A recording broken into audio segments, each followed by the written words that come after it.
সত্যি বলেছো, আমি বেইমানি করেছি। তোমার ফ্যামিলির ভালো করতে যেয়ে আমি নিজের সাথে বেইমানি করেছি। মিস্টার অনি, আপনার এই বানোয়াট মিথ্যা গল্প এখানে আর চলবে না, অন্য জায়গায় গিয়ে দেখান যান। আমার চোখের দিকে তাকাও, আমার চোখ কি মিথ্যা বলছে? আসলে কি জানো, অকৃতজ্ঞরা কখনো উপকার স্বীকার করে না। তুমি একটা অকৃতজ্ঞ।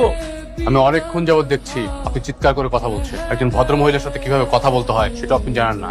সিকিউরিটি, ওনাকে ধরে ঘাট ধাক্কাতে রাস্তায় ফেলে দিয়ে কত বড় সাহস যে সালিমা গ্রুপে হেড অফিসে এসে চিৎকার করে কথা বলছেন।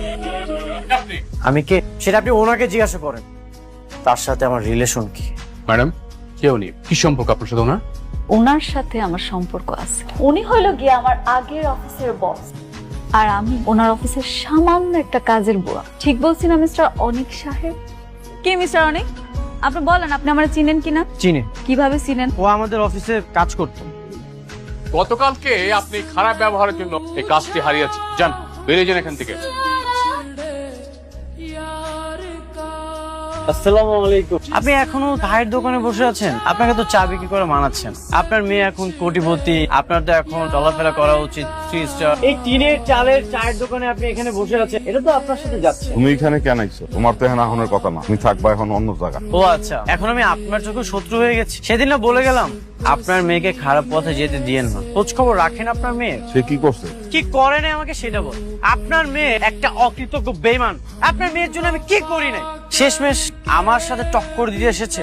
কি সব আজে বাজে কথা কইতেছো? তোমার কথা আগা মাথা তো কিছুই বুঝতেছি। শোনো, আমার মায়া সহজ সরল, কিন্তু কোনো খারাপ কাজ করতে পারে না। আপনি একদম ঠিকই ধরেছেন, আপনার মেয়ে কখনোই খারাপ কিছু করতে পারে না।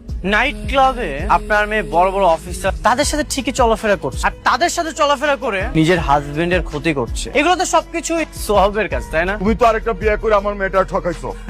হ্যাঁ, ঠকিয়েছি। আপনি একদম সত্যি বলেছেন, আমি আপনার মেয়েকে ঠকিয়েছি। সেই দিন সেই মুহূর্তে, সেই বিপদের সময়ে আমি যদি চুরি করতাম তাহলে তো আমাকে ঠিকই চোর বলতে। ওই বিপদের সময়ে আপনার অপারেশনের জন্য আমি বিয়েটা করেছি। যার জন্য চুরি করলাম সে এখন আমাকে বলতেছে চোর। আমিও দেখতে চাই আপনার মেয়ে আমার কতটা ক্ষতি করতে পারে। একটা কথা মনে রাখবেন, এই আমি আপনার জীবনটা বাঁচিয়েছি।